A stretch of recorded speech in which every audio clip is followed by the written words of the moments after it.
And the reason we're holding this press conference today is because we as a state, we love public education, we love our public education, and we're really concerned about the impacts and the potential fiscal implications of SB 193.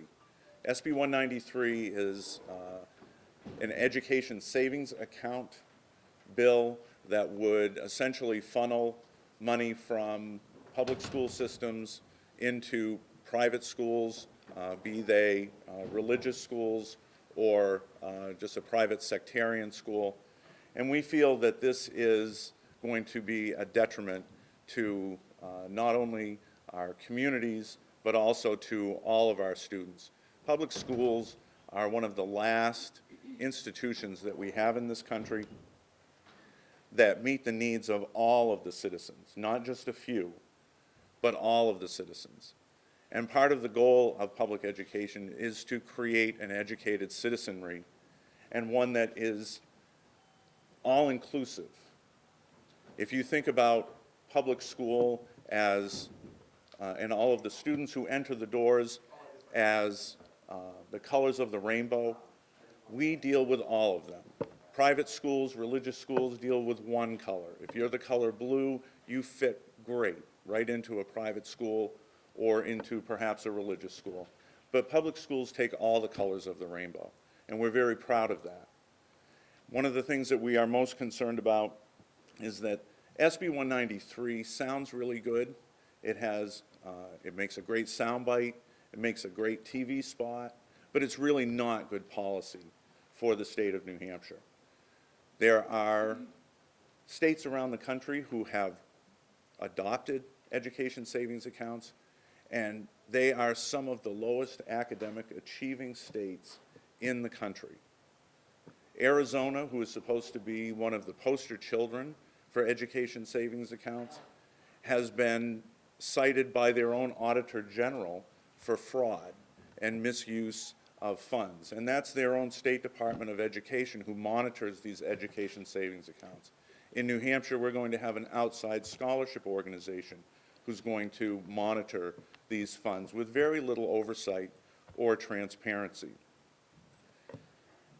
You know, when this all started, which was back in January of 2017, Governor Sununu was really lukewarm about this bill. He was not really in support of it. Now it seems that he is a full champion of this school choice model. And we feel that Governor Sununu was correct the first time, and he was correct with the initial opposition or concern about this bill. It has been through so many iterations, and there have been so many amendments to this bill that it is almost unrecognizable from where it started.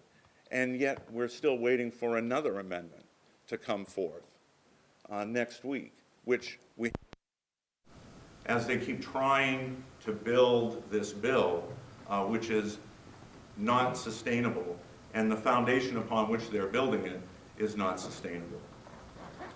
And I would just like to point out, and as many of my colleagues behind me will as well, New Hampshire public education is considered one of the best public education systems in the country by any measure. Whether you look at SAT scores, whether you look at graduation rates, whether you look at college and career readiness, any of those pieces you look at and you will see that New Hampshire is one of the highest rankings. We are ranked either 1 or 2 for all of those measures.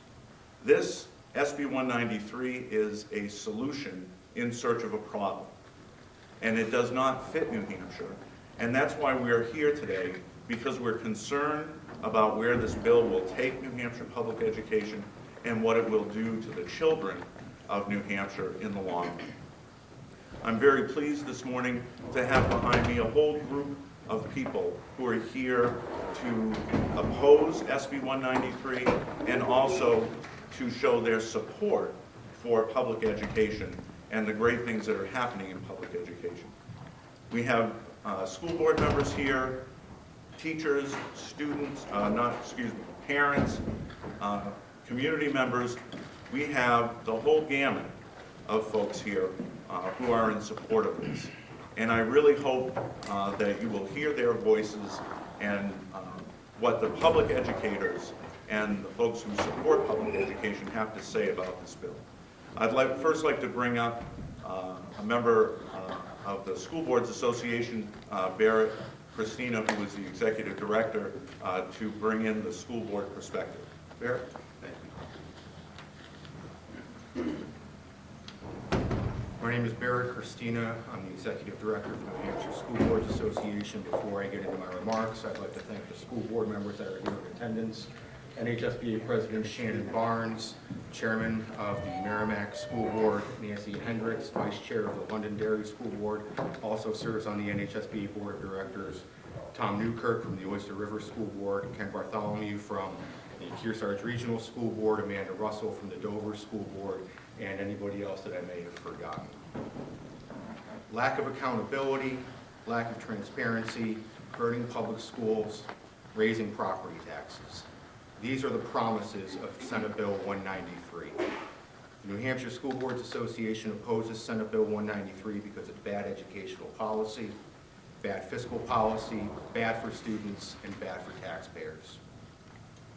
In 2005, the New Hampshire School Boards Association membership adopted a resolution opposing the creation of vouchers, tax credits, tax subsidies, and other programs that purposely divert money away from public schools and instead allocate that money to private educational institutions. Rather than diverting scarce tax dollars away from our public schools, NHSBA urges the New Hampshire legislature to support improvements in our public schools and to meet current funding obligations and promises, benefiting all of the 178,000 New Hampshire children who are educated in our public schools each and every day. Second, Senate Bill 193 is fiscally imprudent, as Dr. Ladd mentioned. Every fiscal report conducted by state budget experts shows that Senate Bill 193 will cost the state tens of millions of dollars over the next decade. Notably, Senate Bill 193 does not indicate where this money will come from or indicate what source of revenues will be used to fund the program. Further fiscal impact studies also show that New Hampshire's property-poor communities will be hit the hardest by Senate Bill 193. These communities stand to lose tens of millions of dollars in state aid over the next decade. These communities will undoubtedly see increases in local property taxes to fund this state program. In essence, Senate Bill 193 will hurt New Hampshire's most vulnerable students in our most vulnerable communities. In addition to the untenable cost to the state and the disparate impact on New Hampshire's neediest communities, experience and history shows us that when state cuts funding to public schools, property taxes go up. We've seen this occur when the state eliminated public school building aid program almost a decade ago. We've seen this when the state shortchanges taxpayers with respect to reimbursement for special education programs and reimbursement for career and technical education center tuition and transportation programs. We've seen this when the state eliminated contributions to the New Hampshire retirement system. And we've seen this as the state continues to cut stabilization grants, which are aimed at helping school districts that are experiencing significant declines in student enrollment. Third, while proponents of SB 193 argue that the bill offers school choice, the argument ignores the reality that New Hampshire's public schools are replete with choices for all students. Our public schools offer a myriad of courses and classes, extracurricular opportunities, career and technical education programs, personalized learning opportunities, extended learning opportunities, distance learning, clubs, music, arts, sports, student government, and performance and competency-based education programs. Real educational choice is alive and well in New Hampshire's public schools. Fourth, Senate Bill 193 ignores accountability and fiscal transparency. It takes state adequacy aid, constitutionally earmarked for public schools, and diverts the money to private educational programs. Unlike public schools, these private programs are not required to follow state accountability and student assessment requirements. And these private programs are not required to be transparent with how this money is used. Public schools are accountable for every dime that's raised and appropriated. Public schools are required to be transparent under the right to know law and are required to hold public budget hearings prior to budget adoption. While the list of reasons for opposing Senate Bill 193 is much greater than the brief comments offered here today, the ensuing conclusion is unmistakable. Senate Bill 193 hurts public schools, hurts students, and hurts taxpayers. In consideration of this, the New Hampshire Legislature, the New Hampshire School Boards Association urges all New Hampshire citizens in the New Hampshire Legislature to reject Senate Bill 193. Thank you. Good morning. My name is Jane Bergeron-Beaulieu. I'm the Executive Director of the New Hampshire Association of Special Ed Administrators. I'm pleased to be here and want to thank Esther Kennedy, who joined me, one of our special ed administrators from the Guilford School District. As you've heard today, New Hampshire takes much pride in our public schools. And from the lens of special education, New Hampshire is known for its inclusive practices and ensuring that all kids have a free, appropriate public education. Senate Bill 193 has many implications for students with disabilities and for the school districts who are legally responsible for the oversight and monitoring of the services provided to students with disabilities. Questions related to accountability, transparency, fiscal implications, and conflict with special education law have already been brought forward by the New Hampshire Association of Special Ed Administrators. But most importantly, Senate Bill 193 intentionally denies equal educational opportunities to students with disabilities. The first issue that I will speak to relates to the districts in which private and parochial schools are located and the fiscal impact to those districts.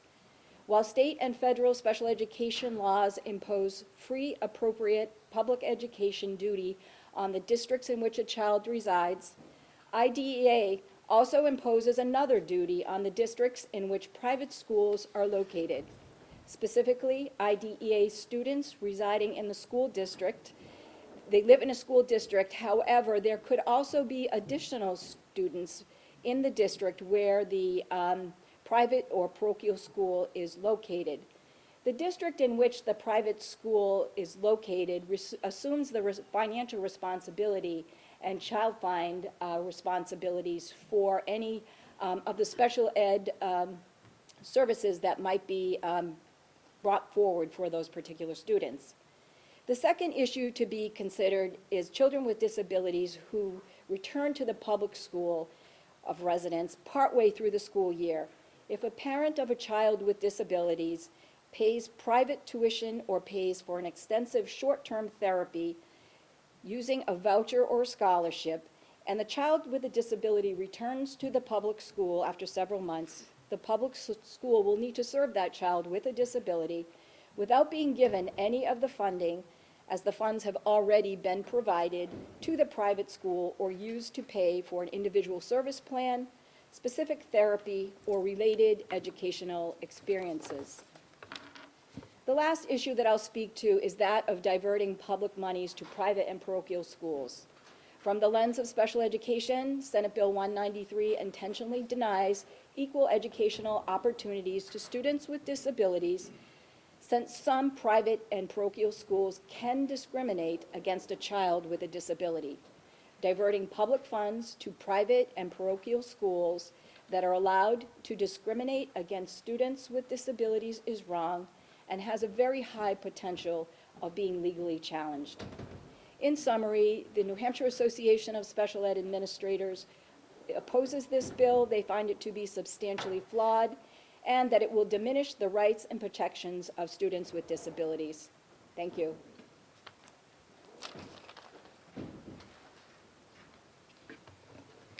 Good morning. My name is Megan Tuttle. I'm the president of NEA New Hampshire. 18 years ago, I did not become a teacher because I was motivated by politics. But every teacher learns very quickly that elections and elected officials decide almost everything about our profession, from class size, classroom supplies, curriculum, working conditions, to educator pay scale and benefits.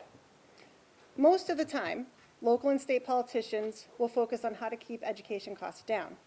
Voters in our towns every year get to decide, or get to have their say on how much money is spent on those local schools. They do the best job they can to both control costs and maintain quality education in their local school districts. They know that the value of their homes depends on the quality of education in the town. Senate Bill 193 turns this all upside down. Many of those same politicians who for years have fought to keep education costs down support Senate Bill 193, which will actually increase the cost of public education and inflict real harm on our public schools, where over 90% of all New Hampshire students attend. There's no valid evidence that voucher schemes like Senate Bill 193 improve the performance of either the students receiving vouchers or those left behind in the defunded public schools. Very few families in New Hampshire can afford to pay the full price for comprehensive K-12 education. That very fact is why, for more than 100 years, the public has collectively supported the education of its children. For that support, the public sits on locally and democratically elected school boards and votes on the final budget and expenditures of the school district. Public education means the public owns the schools. Vouchers take away our ownership, remove parents and taxpayers from the decision-making table, and force us to pay whatever price a private school demands, with no access to financial records, student achievement data, and no say in how the school is run. The absence of public accountability for voucher funds has contributed to rampant fraud, waste, and abuse in the current voucher programs across the country. Senate Bill 193 vouchers do not reduce public education costs, they increase them by requiring us to fund two school systems, one public and one private. While we support the right of every parent to choose private schooling for their children, it's incomprehensible that taxpayers should be asked to pay to subsidize that decision. And that's exactly what Senate Bill 193 mandates. Public money from hardworking families across the state should not end up paying in the untraceable bank accounts of private schools. Senate Bill 193 is just the latest in a long list of schemes that have diverted attention from what our children and our schools really need. Programs and funding to recruit, retrain, and retrain the best teachers. Smaller classes so educators can devote enough attention to each child. High-quality early childhood education programs so children come to school ready to learn. Tutoring to ensure that all those who fall behind aren't left behind. And the active involvement of parents and community. New Hampshire parents, the community, and the state are getting a fantastic return on their investment in public schools, and public school students, and the results speak for themselves. New Hampshire consistently places at or near the top in nationwide measures of school quality and student achievement. The scheme devised by Senate Bill 193 will do real and lasting damage to public education in New Hampshire. All students have the right to a great public school. It's time to stop draining our public schools of vital resources and work together to protect and strengthen them. Thank you.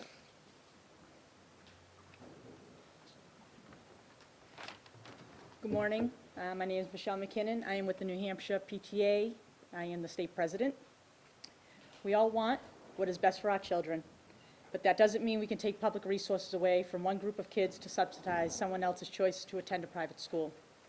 We know what's best for our children is having public neighborhood schools that understand every child is a success story waiting to happen, and that sometimes that success takes more time, a different approach, or extra attention.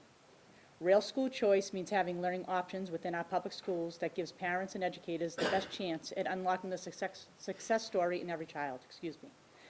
Show me a school that works well for students, and I'll show you a school that has the resources and programs to support and inspire them at every level.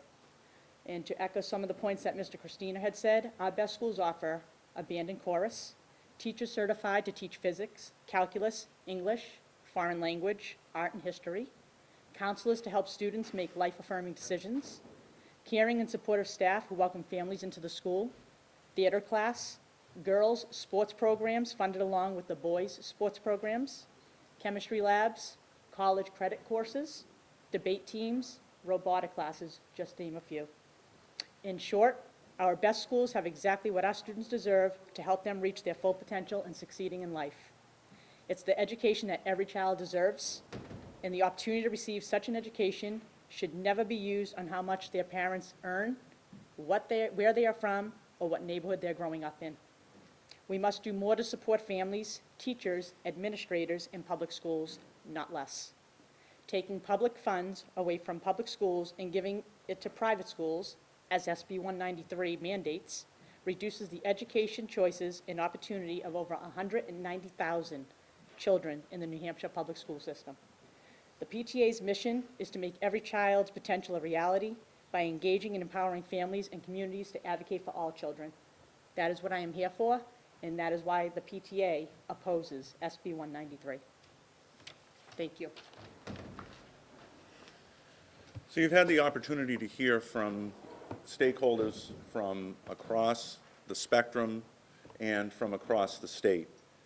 You know, school choice is really an outmoded way of thinking. We shouldn't be talking about changing a physical location if a student has an issue. We should be talking about learning choices.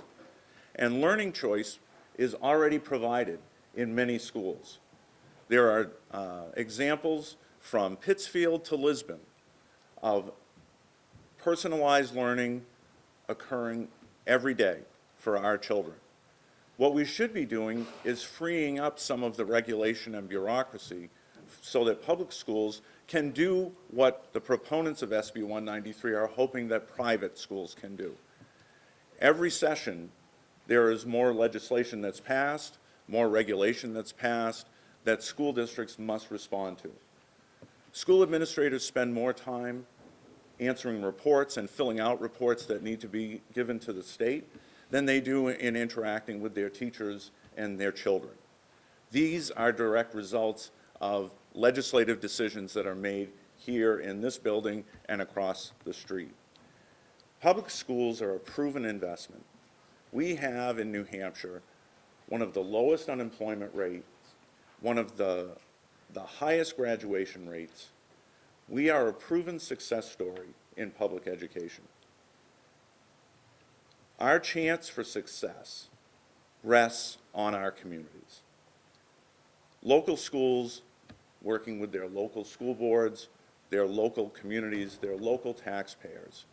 What we should be doing is working together with the legislature and with anyone else who wants to work with public educators to create the system in which every student can thrive and every student can succeed and not leave any child behind. Educators work every day in the field to do exactly that. New Hampshire school administrators are strongly opposed to SB 193, and we would urge the legislature to work with the constituent groups that are here to truly come up with a program that will offer choice for all children in New Hampshire, not just a select few. Thank you all very much for coming.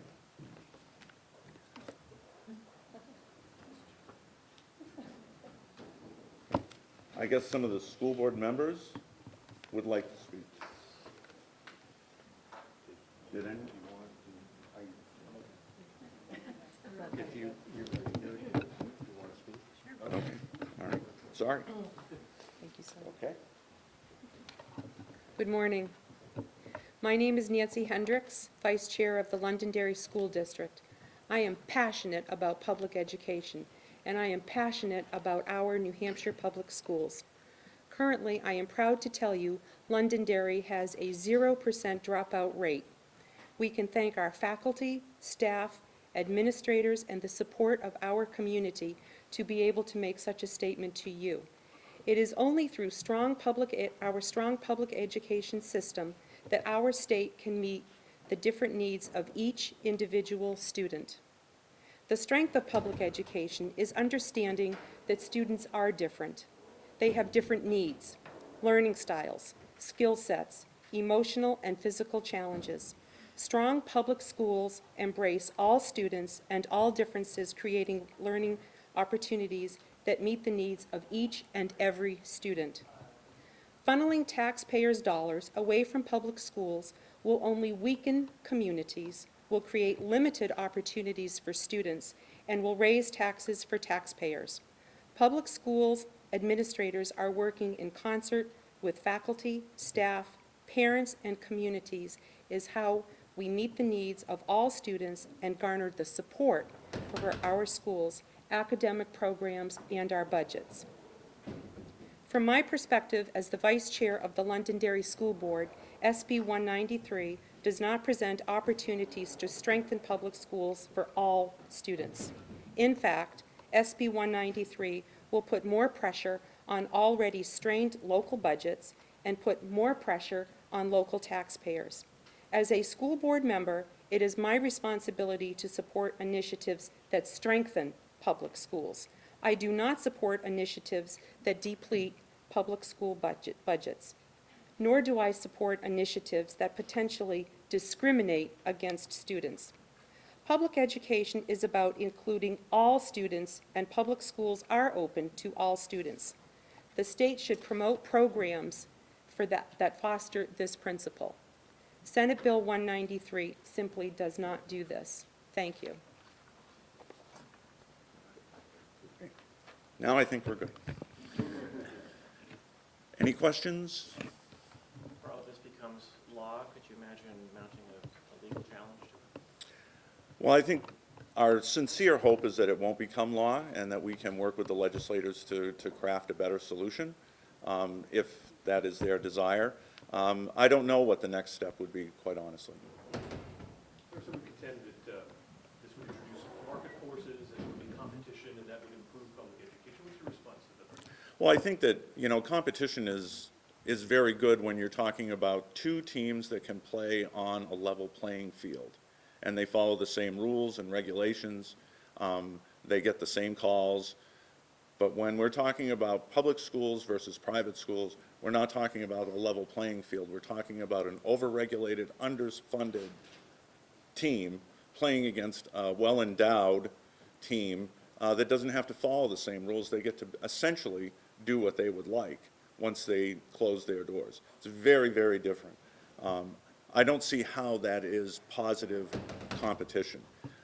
My stance, and I think our stance through the whole process, has been if we want to have public money diverted to private schools, then they need to follow every regulation that public schools do, and then we'll see, A, how eager they are to receive that money, and B, how well they actually compete against public schools. I would put any public school up against a private school if they have to follow the same rules.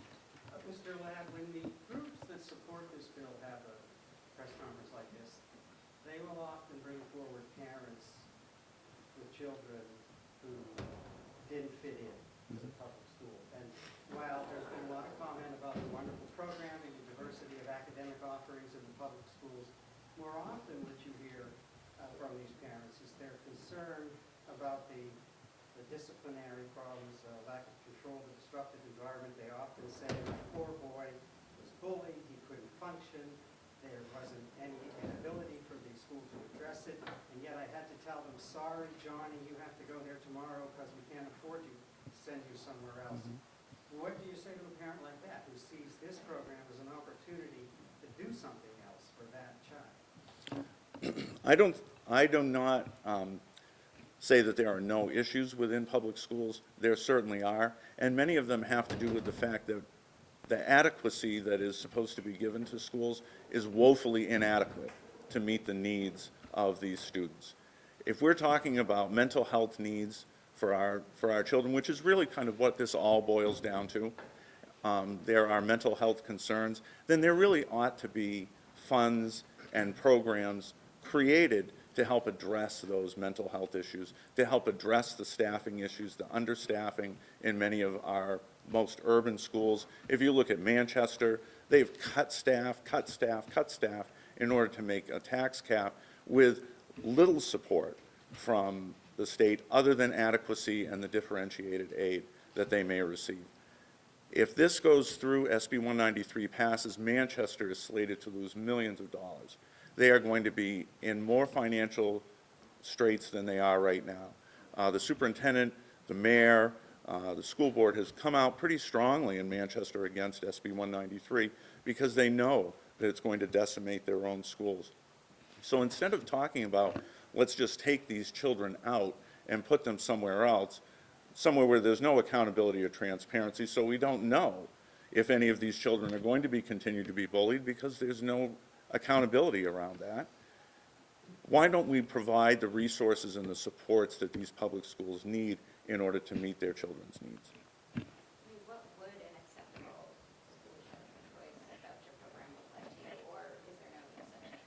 Well, I don't think that, when we talk about public money, we're also talking about the public good.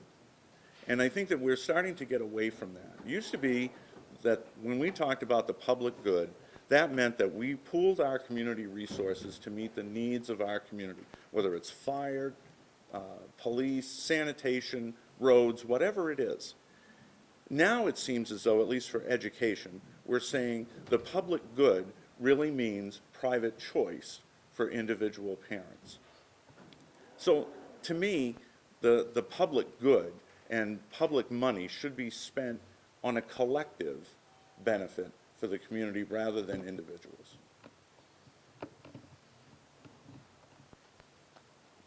Okay, thank you all very much. Appreciate it.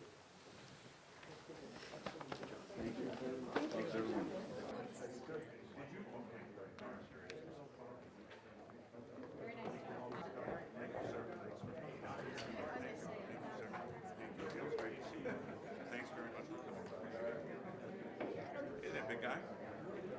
Yeah, you got yours. That's good.